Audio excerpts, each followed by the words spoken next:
Hello, welcome to Pluralsight and welcome to this course on Linux systems programming. I'm Dr. Chris Brown. This initial module is called Setting the Scene. Now in this module I'm going to begin by discussing what we mean by systems programming.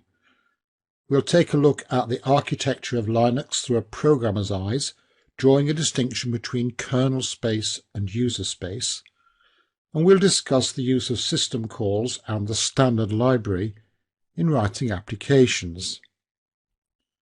I'll also dive into some of the mechanics of writing an application, the use of header files in C, for example, how to compile your applications, and also how to handle error returns from system calls. Now this is core stuff that we'll use throughout the whole course, so please don't skip this. We're going to be using two languages for the demonstrations in the course, C and Python, and I'll talk a bit about the differences between the languages.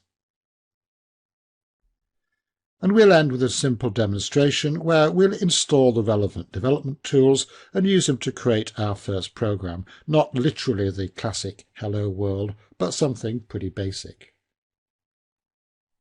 Now, I am assuming that you know some C. You should know the basic language syntax and the data types, and you shouldn't be frightened away by, for example, the notion of a pointer to a structure. As I mentioned, I'm using Python in the course as a more modern alternative to C. If you're not interested in that, you can skip all the Python bits without impacting your understanding of the course. But if you'd like to follow along with the Python examples but don't know the language, let me recommend Pluralsight's Python Fundamentals course. And I'm assuming that you're comfortable with driving Linux from the command line and that you're familiar with standard Linux and Unix concepts like files and links and directories and permissions and processors and pipes. Now, I'm usually reluctant to recommend books because people prefer different styles and have different ideas about what makes a good book. But this one by Michael Kerrisk stands so head and shoulders above all the others that I just had to mention it. At 1,500 pages, it's a bit of a tome, but it's authoritative, well written, it's got lots of examples, and it's generally excellent.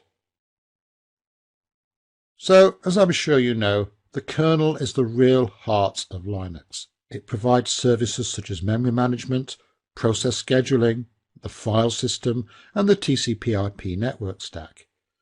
It implements access controls based on process identity and file permissions. And it also provides the modules, sometimes called device drivers, that manage the actual hardware. All of the software runs at a privileged processor mode. We say it runs in kernel space. All the other programs, the shell, the command line tools, the graphical applications, everything runs in an unprivileged mode. We say that they run in user space. The kernel provides its services to the user space programs through a set of tightly defined entry points known as system calls. At the last count, there were around 350 of these, and they provide services ranging from accessing files to creating processors and network sockets. And it's this system call interface that is the main focus of this course. Now, it turns out that programs don't make system calls directly. They do so via thin wrapper routines in the standard library glibc.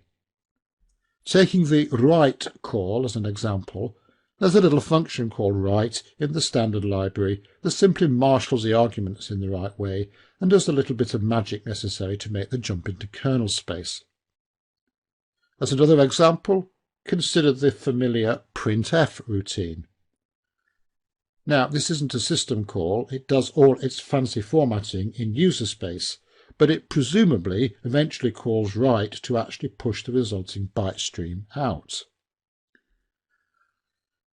Other library routines, such as squirt, for example, that calculate square roots, operate entirely in user space and return their result to the program without ever diving into the kernel.